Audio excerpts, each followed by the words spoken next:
Honestly unbalanced. Before we get into the conversation, I want to just say that I've given Rory permission to lay into me as much as he wants. Okay, in terms of kind of fitness and health and me being accountable. So if at any point Rory seems harsh, he's been given kind of full permission to go ahead. I'm not Yeah. saying maybe you won't be harsh, but if you are, I've given you permission to do that. But I, let's start with what is like a strong dad in your terms. So obviously strength is like physical, you got biceps, you're big. So it's strong in that sense. But in terms of kind of the modern man, what makes for a strong father? yeah, so you have the physical component, right, which is lifting weights, going for runs, and everything like this. But I think these days it's so much more than that. Strength in the full sense of the word. So the ability to show up to work on time and perform your best, the ability to come home and interact with your kids and support your father. No, sorry, support the mother in the best way possible. Like to me, that's what strong and strength is, right? It's so much more than the physical side of things.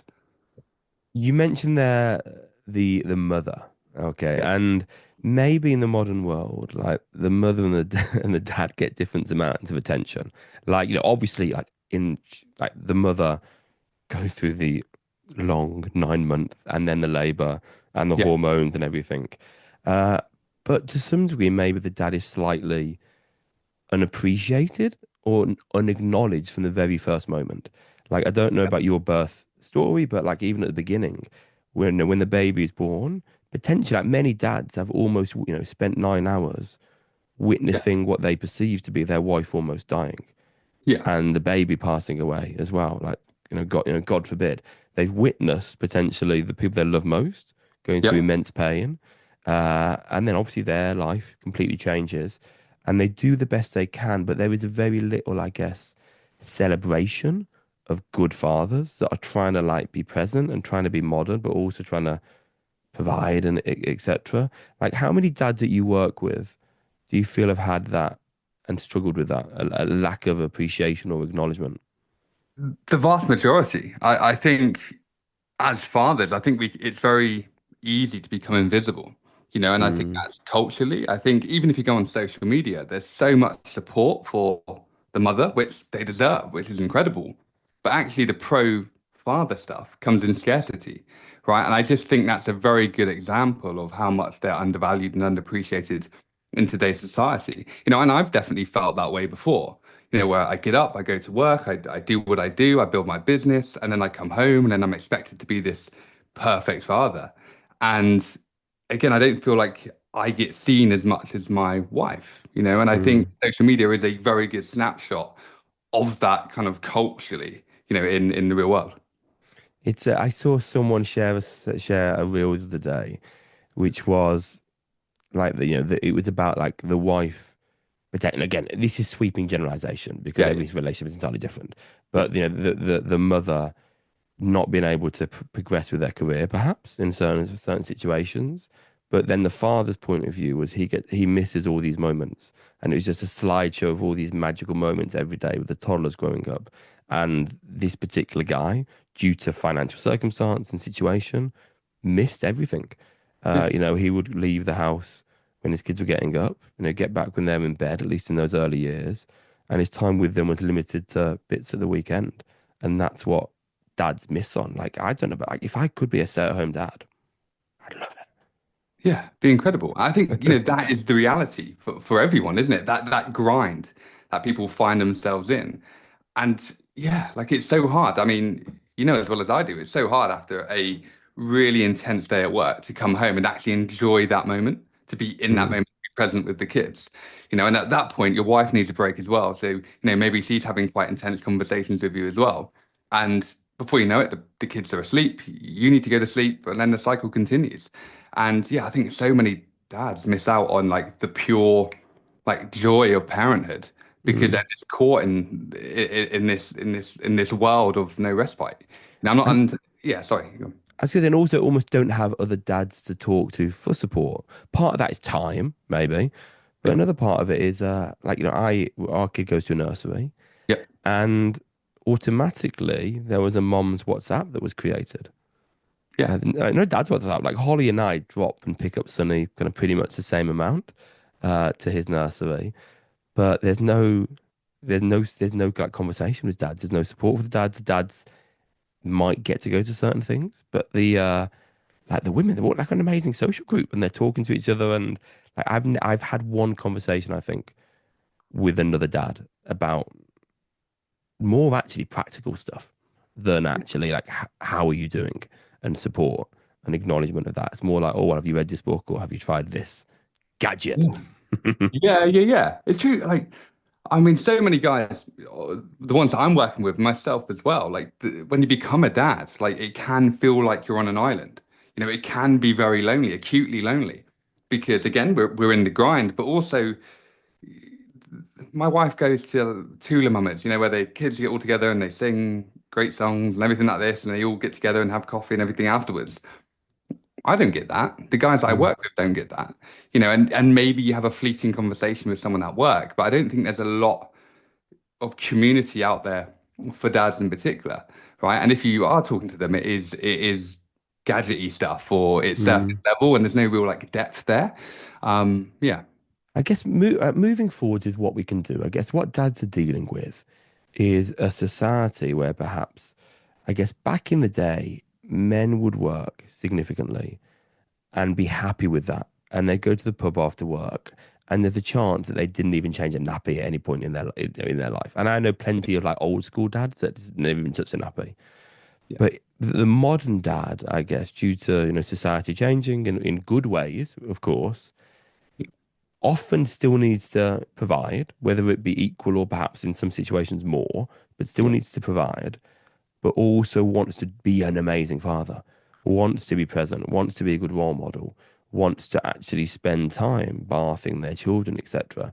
And I Yeah. think it's almost like a new identity, a type of dad that hadn't existed before, and still certainly doesn't exist in certain other cultures or countries, but Yeah. maybe like the UK dad, influenced by social media and influenced by changing more equal society, is really trying to struggling to find their feet. So what do you think? And I know you talk a lot about this on social media. What steps can dads take, I guess, to find ownership of themselves and stay kind of strong despite maybe a confusion and lack of support? Yeah. I think the thing that I talk about a lot is leaning into physicality. You know, it's so easy for guys to just get in this selfless state where they give so much of themselves to everything, their work and their families and everything like this. They forget about themselves. You know, and before they know it, 2 years in, they look in the mirror and they don't even recognize the guy looking back at them. So Mm, for me, first and foremost, you need to kind of reclaim your physicality. Like go and train, go for runs, go lift some weights, go for a walk in nature, eat good food, like stop drinking alcohol, things like that. So then you can look in the mirror, you can be happy with that guy looking back at you. And then that sort of creates an energy at home, doesn't it? Like you have more energy to show up for your kids, you have more energy to show up for your wife. Um, you give off you have these ripple effects into all of the other relationships that you have as well. And I think it starts with the physical self. Like if you as a dad can sort yourself out in that respect, I think that goes a long way to making it all work and fitting it all in, if that makes sense. yeah, no, completely. So there's obviously many men might start with running and the like as an easy options to get out. And obviously, my bias nowadays, at least, is kind of yoga and mobility stuff. Yeah. And you've talked a lot about the emphasis of kind of the importance of strength training, particularly when you approach 30s and 40s. I know it's important for women as well, but can you talk to that a little bit? What do you think is the power in strength training in Yeah. that sense? So I think there's something inherently quite masculine about going to lift some weights, which I don't Mm, think is a bad thing. I think there's the pendulum has swung a little bit, where at one point it was all masculinity is bad. I think it's kind of coming back the other way, and I think it's a good thing for men to be masculine. I think mm, lifting weights is a good part in that, and it's a very good outlet for men in particular.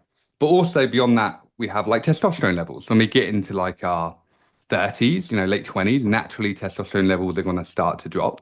And we want to protect the testosterone that we're producing. So lifting weights and getting leaner, whatever it is a great way to kind of elevate testosterone levels.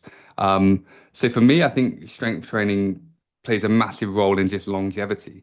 Me as a dad or maybe a future granddad if I'm lucky enough.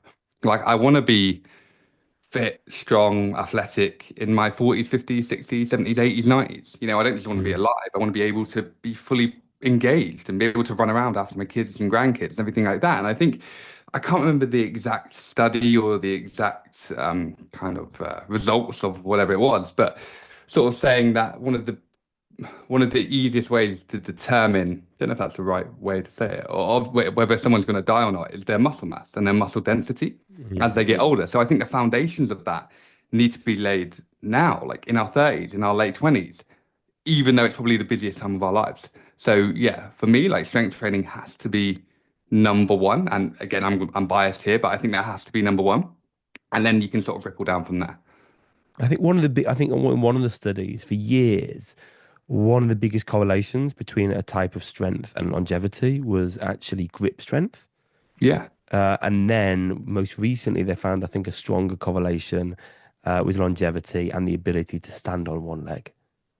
Yeah. And all kind of strength related really, and stability. And sadly, one of the biggest killers for people as they get older is falling over and not Yeah. recovering. Beyond the cancers and etc. It's falling over and not being able to get up. And I actually saw her like a sad video of a grandma. I say grandma, probably in the 50s, pushing a pushchair.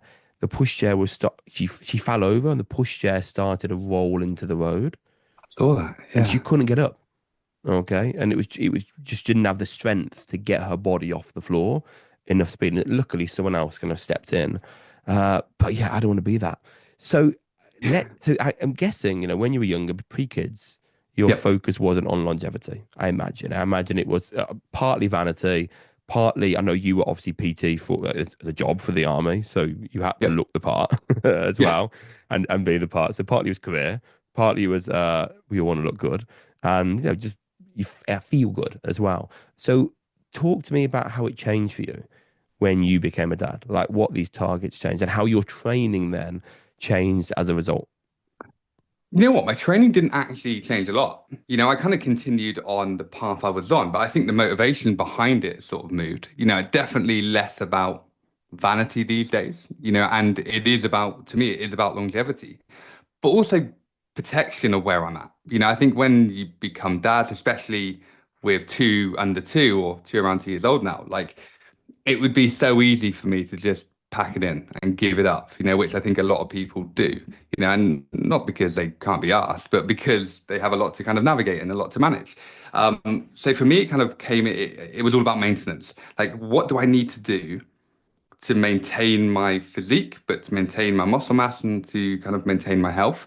And then that would be my non-negotiables. Like every single week, without fail, I will train 3 times a week of strength training and I will get one run in. Like no matter what happens, unless I'm really ill or something like that, like that is my bedrock. That is my foundation.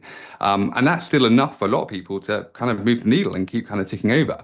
So I think for me, it was more of like it was more of just it was more of the same, but I just didn't want to allow myself to fall by the wayside a little bit, you know. Mm. And I think that's where a lot of people kind of get it wrong. But also, yeah, like longevity and things like this definitely come into play. But I didn't have to modify a lot. I had to keep just doing what I was doing essentially. And I was going to ask, like, on a practical level, how you manage to fit it in, I guess, both purely time-wise and energetically as well. I think from like stalking you, your wife with an athletic background as well. Yeah, Is that PT. Yeah, Yeah, yeah, so she understands it, I guess, yeah. very well. So yeah, so any tips or any struggles that you had trying to actually fit it into your that's what I face right now is struggle, and Yeah. especially as a self-employed individual trying to Yep. make it a priority. I mean, it really depends what side of the fence that you sit on here, but I am a big believer of win the morning, win the day. Like Okay. I truly believe that. I am someone, I mean, we're filming this, it's 9 o'clock at night, the kids are in bed. I would typically be in bed by this point. Yeah, ditto. Like half eight, the kids are in bed, I'm asleep. And I will get up if I have to at half 4, 5 o'clock to get my training in. I have a little like garage gym out the back that I would go into, and I would get it done in the morning because I feel better when I do that, and Mm. then I get up, I can have like a proper breakfast with loads of protein. I could jump in the ice bath if I'm doing that currently. I could do some journaling, whatever. But then I set myself up for the rest of the day. So the pressure is then off. I think if you delay it until the evening, then you kind of fall. Like there's always something that comes up, especially with kids, where it's like, oh, I'll do it tomorrow. I'll do it tomorrow. I'll do it tomorrow. And then it never happens. And all it takes is 2 weeks, and then you're out of routine. When you're out of routine, it's very hard to get back in it. Mm. It's a momentum game, isn't it? When you have momentum, it's very easy. When you don't have momentum, it's hard. So you just need to keep the ball rolling. And if that means you get up at 4:30, 5:30, 6, whatever time, that's what you got to do.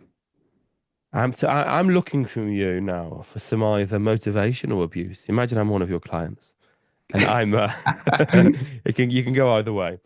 I also have a garden gym, which is actually obscenely well equipped. Yeah. Okay, we've got cardio machines, punch bags, squat bags. Okay, and an ice bath in the garden.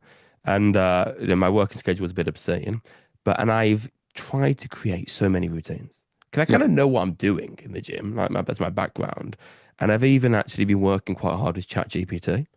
Yeah. You can do some cool stuff. Like I gave it a list of all my gym equipment and Yeah. being like, based on the ideas of Jeff Nippard, if he had this equipment and I kind of really geeked out with it. And I made this amazing routine. I made the most amazing Excel document to track this routine. And again, I've tried to get up early and I don't even sleep in the same room as my wife. Yeah. And because our toddler is kind of waking up between 5, Yeah. maybe even 4, well, maybe even half 4 at a push and 6. Yeah. I feel like I can't leave the building. And then often I get back at night at maybe like 8, 9 if I'm working in London. But today is a good example of, in theory, all I had to do today is work from home. I had a window where I Yeah. dropped my kid off at 8, picked him up at 3. So, decent window, but had to drop a car to get an MOT and stuff and do a social media post. It's like, I'll do it at lunch. I'll do it then. I'll do it quickly between my bed and bath and this podcast. Yeah. Nothing's happened. And then I'm telling myself, I'm going to do it afterwards, and I won't. So Yeah. what do I need to hear? Oh, God. I mean, I would never be here to abuse you, by any stretch of the imagination. But I think a lot of time it's realigning. Sometimes it's having a look in the mirror, right? And being like, am I happy with the path that I'm Am I naked at this point? Yeah. Yeah, you're naked at this point. Yeah, 100%, 100%, you're naked. Like, am I happy with the path that I'm on?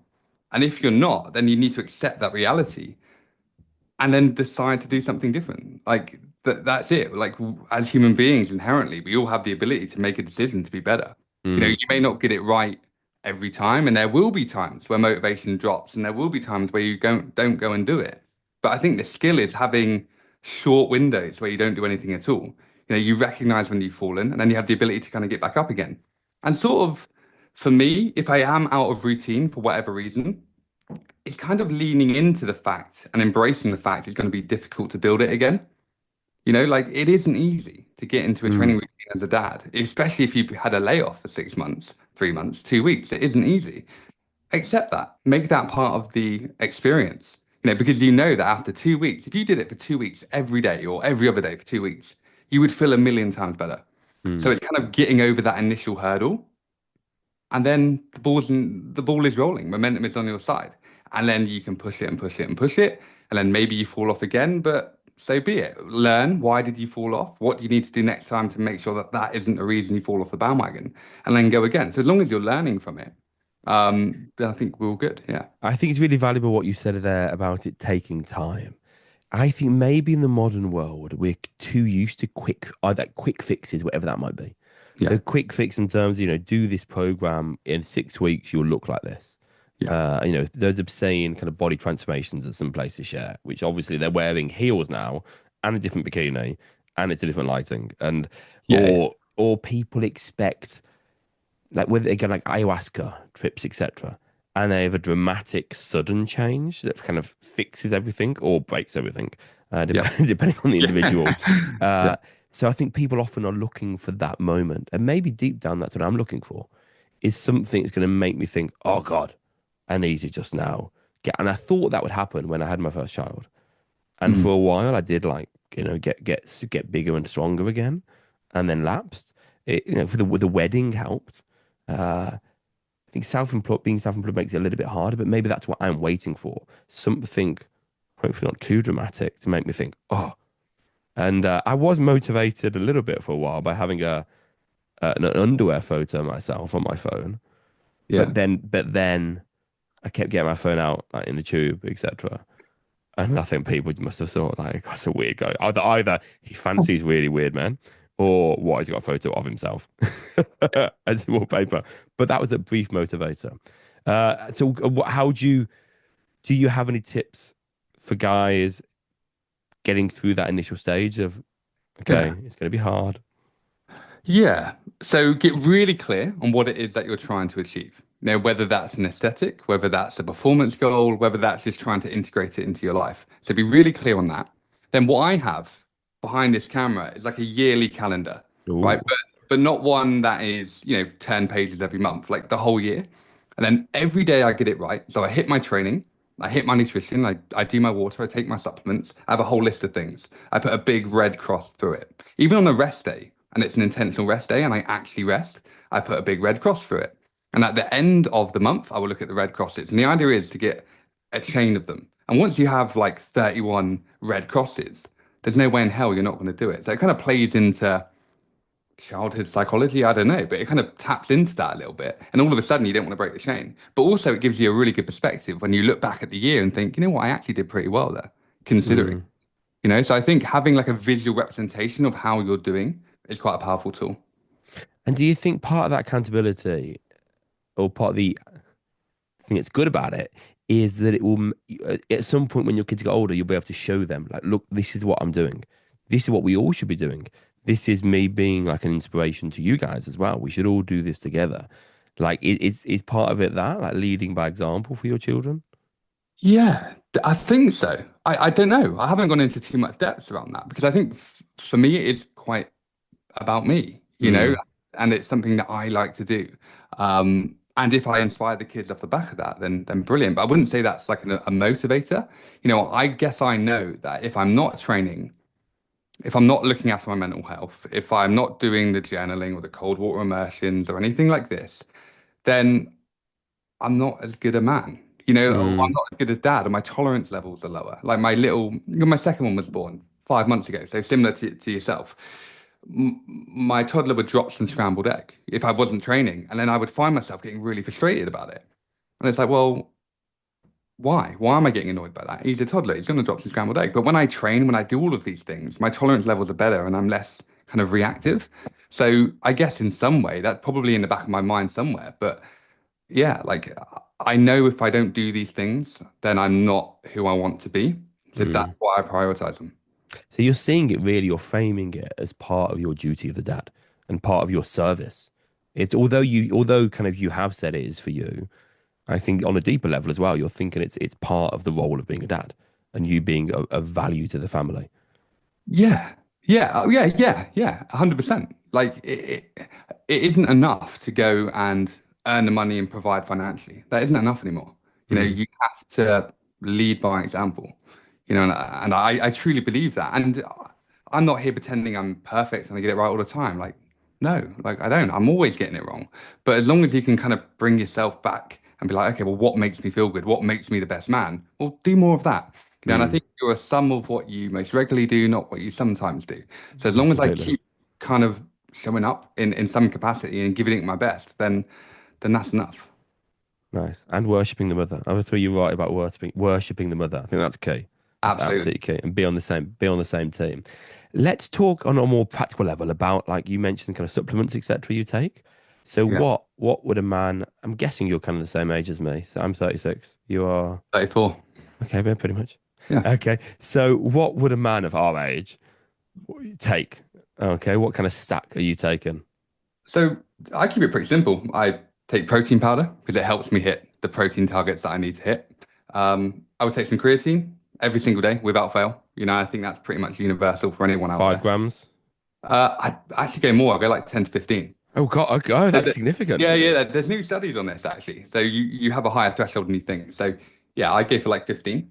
And then I would take vitamin D, and then omega 3s. That's it. Okay, So that's it. I keep it pretty simple. So there's a whole like elaborate array, isn't there? Um, Like there's all sort like if you like Andrew Huberman podcast, you're like I've oh, got yeah. like Rhodelia, what was it called? Rhodesia addendum and things. There's all sorts of kind of weird stuff. I keep it simple. I was on Athletic Greens for years, Yeah, yeah. and there's a new one called IM8.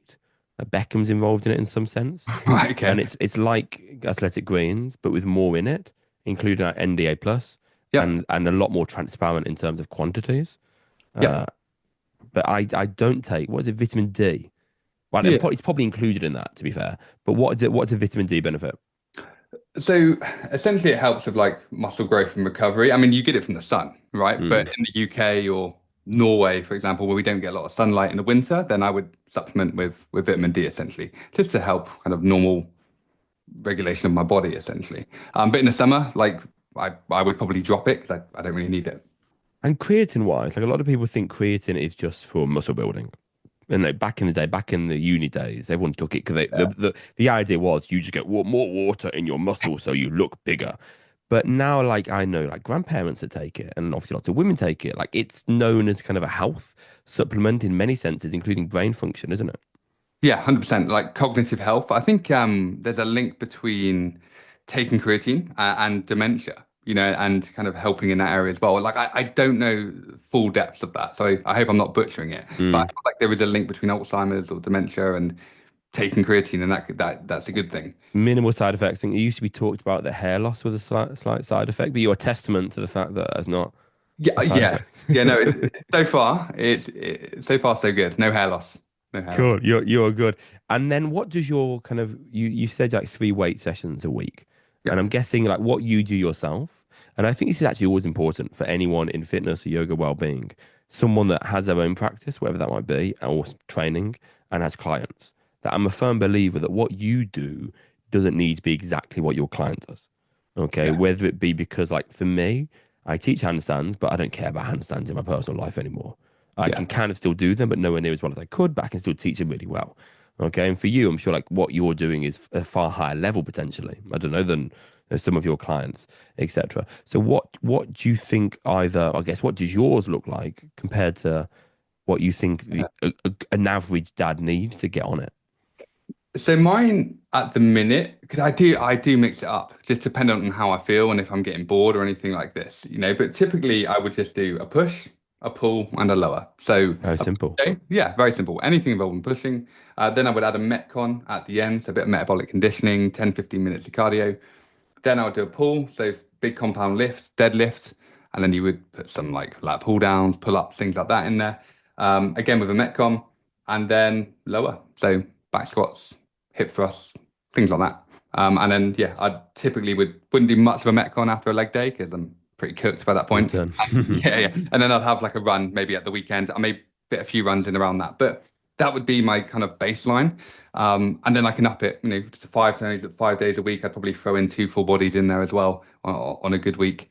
It really does depend. It really does depend. Of And I'm course. not someone who's, I don't confine myself to too many boundaries. Like I like to keep it pretty fast and loose. But do you call yourself a hybrid athlete? Don't Have you know. heard that term, that new I've heard term? the term. I've heard the term.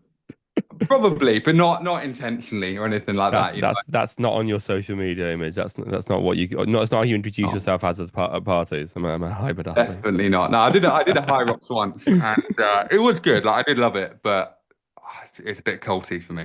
I like I'm to do still my own confused thing. by that term. For me, it just means you're fit, like you're quite fit and quite strong. Yeah, Like you lift weights and you run every now and again. I would love to slightly shift angle towards like your social media, etc. Yeah, And like normally with every guest, I scroll down to kind of get to their beginnings, yeah, and that was quite an effort for you. Like yeah. your output is impressive. And then I tried to find the moment where it all changed in terms of like the aesthetic that you were going for. And I think it was July 2024. So not that long ago. And I had to scroll down pretty far to Yeah. get to July 2024. So there's so many questions I've got to ask you about this approach. And this applies to everyone, with mom, dad, anyone that uses social media. What happened in July 2024? Did you meet a Um, videographer? Did you do a video course? What happened? no, what happened? So, I can't remember the exact date, but I used to work with anyone and everyone in the online world. anyone who wanted to be fit, get stronger, whatever, I would take them on as part of my like online community, and I would coach them through whatever it is they were doing. I was walking down the beach in Cornwall with my wife at some point, and then we were having a whole discussion about who it is that I want to train, who do I enjoy training the most, so like who do I want to bring into our community. And it was a split second decision to be like, look, from here on out, I'm going to be training dads. And obviously I have a business. Like I then started talking to dads as a dad, and then all of a sudden my business sort of rocketed. And off the back of that, because I feel like dads felt seen, right? There was someone Mm. that they could trust, or I just happened to be the guy, or what I was talking about resonated with so many people, and my business sort of took off. So at that point, I was like, well, I need to kind of double down on this, right? Because a business, I need to provide for my family, but actually, I just fell into this niche that I absolutely loved working with, and my messaging like shifted from kind of the practical stuff, like take this creatine, lift this amount of weights or whatever, to more in depth talking about the real pain points of being a dad. Mm. And then that was getting a really good response.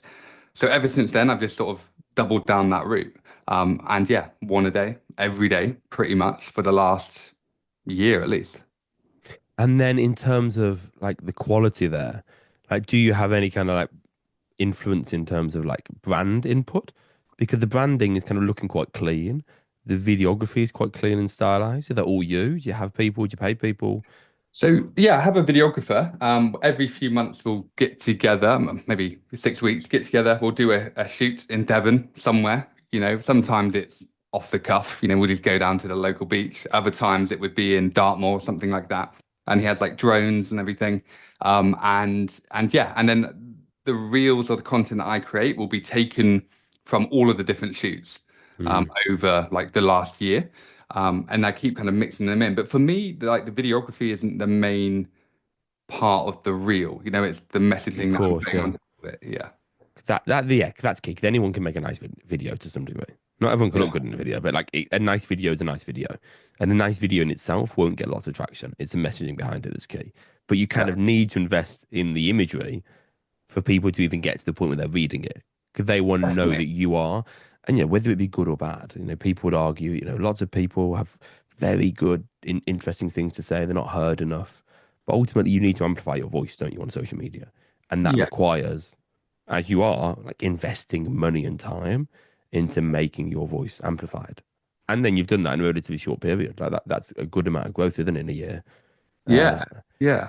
I think went from 7,000 followers up to 84,000 or something within the year, which has been pretty rapid, pretty crazy, pretty surreal. I'm not someone who was ever big on social media, as in I was never that invested in it. I kind of just did it because I needed to for my business. mm, Um, I remember a few years ago actively despising people with large followings. I don't know why. It was just something that I did. And now I'm not saying that I've got a massive following. I don't really, like it, but yeah, like there has been this shift. And I kind of just realized the power in that, like there's a real sense of purpose now that I say a message and people are actually reading it, which is mm.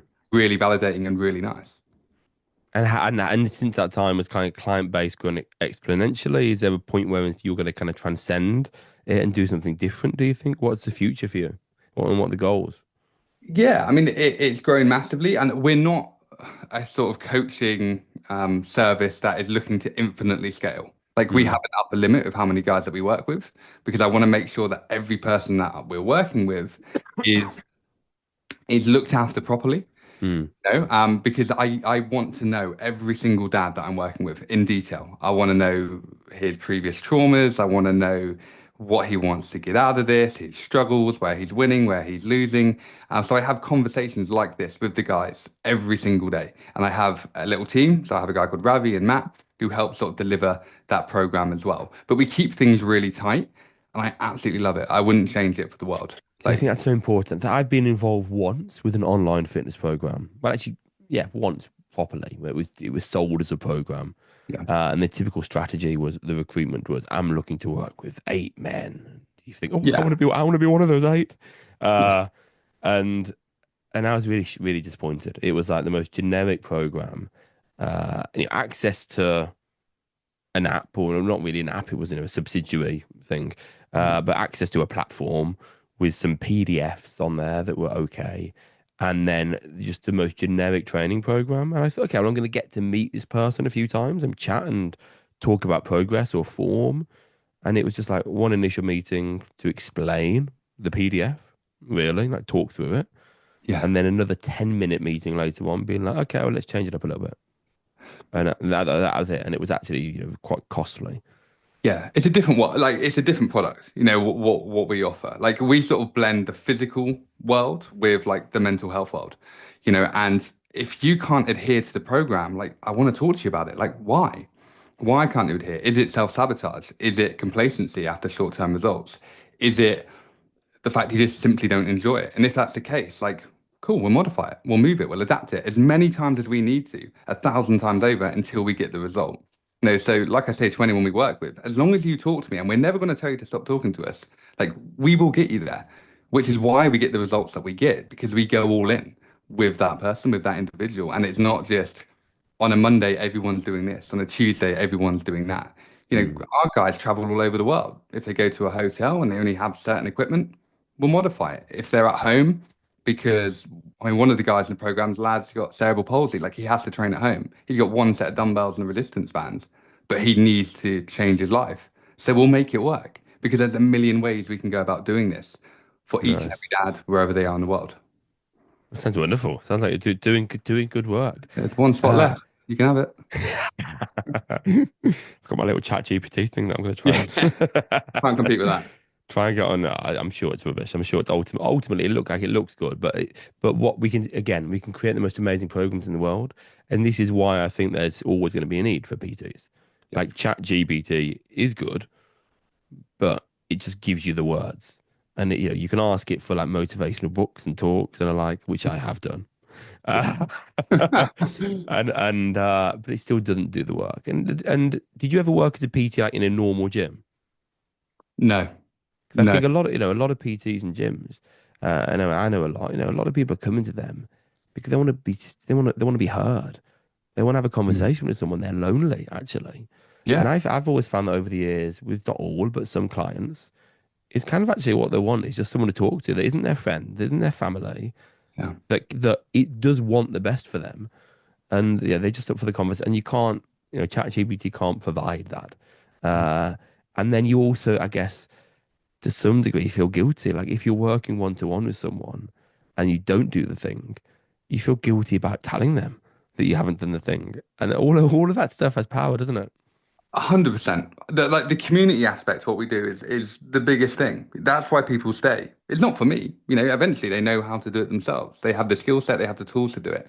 It's because we're bringing dads from all walks of life, from all over the world, and we have loads of different community groups where they just talk about anything from like parenting advice to what watch to buy, whatever it is. And being a dad, like we talked about earlier, like can be lonely. And to have like an outlet of other men in a similar position to you who aren't knocking on your door, who you're not going to bump into on the street, Hmm. is really powerful for these guys. Myself included. Like I take part in all of the group chats because I feel like I need to have, I feel like I need that conversation because it comes in scarcity here in my real world now. Yeah. Um, Yeah. so yeah, but yeah, I think the accountability is obviously a big part as well. Someone breathing down your neck to be like, you said you were going to do this. Yeah. Why? That's why I kind of need tough love. I went to like all boys schools, which is all Mm. full of people being horrible to you, but not really meaning it, which is kind of, I think, preferable to being nice to you, but not really meaning it. Uh, but Yeah. yes, I need like a David Goggins in my life, I think, just to abuse me. Let's do some slight quick fire questions now. Yeah. So first, any new habits that you're trying to like add to your life with some regularity to change things? Journaling is a new one for me. So yeah, that. What does that look like for you? Like what kind of journaling? So I never knew what to write. Like I would sit there with a notepad, and I got one in front of me now, and I just wouldn't know what to write. Or if I did write something, I'd be so scared that my wife would read it that I wouldn't write it Oh, down. you need one of those like teenage ones, a little tiny padlock on, don't you? Yeah, yeah. Well, yeah, yeah, I do. But what I do now is I scribble it out, I make it illegible because I'm still getting the words to the paper. I'm not there Yeah. to read it back, so it's illegible, and then I will burn it. And there's something really nice Oh, about burning it. It's like oof, like letting that go. So that's a new habit that I'm building in. That's intense. Like Yeah. your neighbour, so I wouldn't know what's this witchcraft is what's going on. Yeah. Cool. And what would you tell yourself if you met your pre-dad self? What advice might you give to your pre-dad self? It doesn't need to be fitness related. Um, well, I could go deep with this. I think I have a thing about not being enough, right? So my whole life I'm always like, what's next? What's next? Super competitive. I think it would be kind of like you're doing all right. Like you're enough. Nice, nice. What made you the best fireman no, the fittest fireman in 2024? What about your body do you think No, not allowed you to that. win? Allowed you to No, win? no, not that. It was it's actually pretty rubbish. It's basically a mile and a half run. Who can do it in the fastest amount of time? Oh, oh, I That's thought it was it. like I was just imagining like a physical 500 thing No, or no, no, physical no, no, 100. no. Oh, They like take the entire like fire brigade or whatever, and they kind of look at who run the best time for what particular race group and everything like that. So yeah, no, it's oh, I'm not gutted. that You've intense. ruined that Yeah, image I had in my head yeah. of that. Sorry, mate. Now, how do you decide like what's actually worth? Because you do a lot. Like, how do you decide what's worth your time and what isn't? In life or training? Both, like just in the 24 hours that you have in a day. Um, the things that give me the most buoyancy are the things that I would prioritize. So I love doing what I do for a living, so I need to prioritize that. Like I know that I'm not a great man when I don't train and I don't have the outlet, so I prioritize that. And then like trying to connect to my partner as much as possible. Like as long as you kind of have my physical self down, the connection with my partner, and showing up for work and being as present as possible. And the subset of all that is I become more present with my kids, and that's it. Nice. And then what last message would you give to any dads who are still tuned in to help them get their dad life or physical bodies into gear? I think dads in particular are stuck, and I think they need to hear that they have full autonomy to be able to take back their physicality. Like there is nothing honorable about having a dad bod and not doing anything about it. I think a lot of men need to be told that if you're not happy, do something about it. Like do something about it. And 99% of you have that capacity. So I would love for you all to just step out of your comfort zone, step out of a rut, accept it's going to be difficult, and start moving the needle. Nice. Now that would be a wonderful way to end, but I do have a slight follow-up question. Oh, Uh, damn it. about like what body do you want now? Because I found it changed. Like when I was younger, like there was, the initial I want to be like Brad Pitt Fight Club, Yeah, yeah. which I got to when Who that was like didn't? back in like my modeling age when I was like 21, 22. So that, then it was like I want to be like big and powerful and rah. Then it went to like, when I became a dad, it was I want to be healthy, but I just want to be as big as possible. I don't care about toning. I just want to look like a monster that can scare other people away. Now it's just back to I need to just get fitter and sort myself out again. But Yeah. what it has your image of what you want a dad bod to be in terms of like your bod. Do you want something different now? I think it's, your body's an instrument, not an ornament. I actually Yeah. believe that. Like the older I get, the more kids that I have, the less interested I am about how I look physically. I know that if I can lift 500 kilos of bench press, deadlift, and back squat combined, and I can run a sub 20-minute 5K, then the body composition will look after itself. Nice. Cool. And then look a little bit scary as well. It's always useful, isn't it? Just And like looking a little bit scary, yeah. and tell us where people can find you and what anything you got going on that people could participate in. Yeah, so Instagram, Rory underscore strong dad. Feel free to kind of have a look on there.